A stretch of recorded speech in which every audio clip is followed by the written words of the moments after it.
Evangelho de hoje, Evangelho de Lucas, capítulo 11, versículos 42 a 46. Naquele tempo disse o Senhor: Ai de vós, fariseus, porque pagais o dízimo da hortelã, da arruda e de todas as outras ervas, mas deixais de lado a justiça e o amor de Deus. Vós deveríeis praticar isso, sem deixar de lado aquilo. Ai de vós, fariseus, porque gostais do lugar de honra nas sinagogas e de ser descumprimentados nas praças públicas?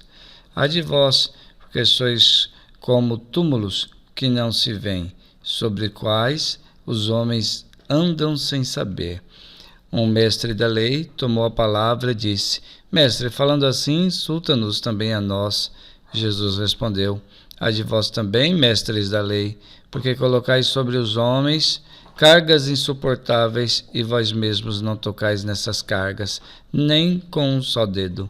Palavra da salvação. Comentário ao Evangelho. Nós temos que nesse Evangelho há um tom de severa repreensão por parte de Jesus. Mas qual é o verdadeiro problema colocado então? O problema é essa atenção excessiva aos detalhes que faz com que esses fariseus e doutores da lei negligenciem as coisas verdadeiras e autênticas mais profundas da lei, as coisas mais essenciais, que são a atenção ao próximo e o exercício constante do amor. Essas coisas ficavam de lado em detrimento de coisas excessivamente esse apego aos detalhes. Então, aqui Jesus aponta contradições dos fariseus. Eles são muito escrupulosos e cuidadosos em respeitar as ínfimas normas da lei, até pagando dízimo previsto nas lavouras, da colheita de erva, dos chás, etc. No entanto, eles, apesar de pagarem esses dízimos de especiarias tal, eles eram então excessivamente rigorosos em relação ao próximo, né? Aquilo que era para ser uma forma de devoção se tornou algo excessivo, né? Então era uma devoção considerada decididamente excessiva, de modo que eles impunham fardos que nem sequer com o dedo eles eram capazes de remover. Eles reduzem a fé à norma, né? Então substituem uma coisa pela outra. Não vivem a fé, vivem a norma. O caminho que leva a Deus torna-se assim um percurso cheio de grandes obstáculos. E claro, a maioria não consegue praticar tantas regras, tantos obstáculos, tantos detalhes, a maioria não consegue, então se tornam obstáculos que são impossíveis de serem superados, e assim transforma a religião em uma religião de exclusão. Jesus não poupa nem mesmo uma crítica feroz aos doutores da lei, né? Aqueles que tinham a nobre tarefa de compartilhar o dom da palavra com o povo, mas que, ao contrário, complicavam a vida de todos com interpretações muito complicadas, colocando peso sobre as pessoas. Interpretavam a palavra de Deus de forma moralista, ou seja, aquilo que nós dizemos, não viviam a fé, viviam a norma, viviam a moral da norma, não a libertação que a fé trazia. Traduzindo em 1000 preceitos essa palavra, de modo que esvaziava essa palavra de vida e de sentido. Jesus denuncia isso. Atitude e comportamentos que, na verdade, são atitudes ateus. Quando eu vivo a norma e não vivo a fé, é uma forma diferente de ser ateu. Eu acredito na norma e não acredito em Deus.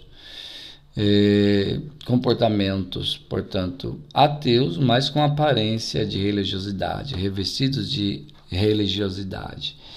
ele se volta para os fariseus, Jesus se volta para os fariseus e destaca como esse ateísmo desenfreado e evidente da ação deles também beira a injustiça, esse tipo de atitude religiosa ateia, vamos dizer assim, também beira a injustiça. Injustiça porque não fazem aquilo que exigem. Eles pensam que não precisam disso. Eles são os especialistas no conhecimento da palavra divina. Eles estão isentos. Eles estão acima disso. Eles recebem privilégios que meros mortais não sonham ter, nem mesmo remotamente. Em nome desse conhecimento, eles se acham privilegiados e se autodispensam de muitas coisas. Isso em relação aos doutores da lei, né?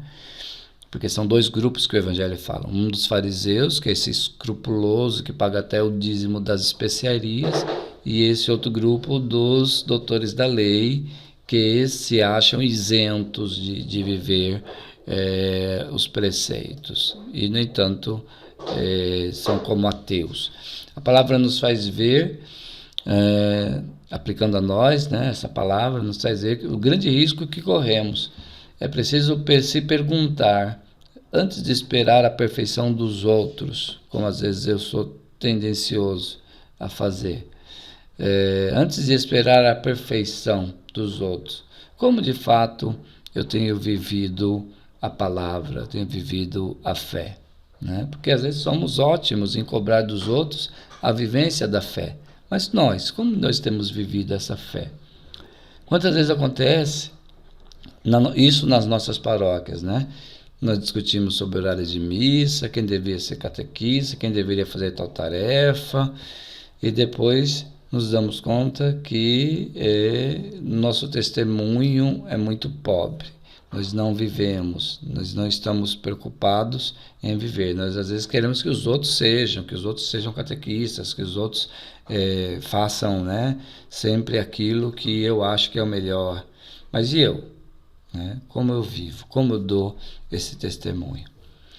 Então, Senhor, nós te pedimos que o Senhor nos defenda, nos livre desses fundamentalismos que se apegam aos detalhes, que o Senhor nos livre desse moralismo que acredita em viver normas, mas é uma norma vazia, sem fé.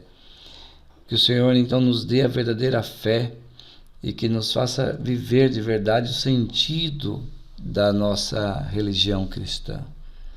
Glória ao Pai, ao Filho e ao Espírito Santo, como era no princípio, agora e sempre. Amém.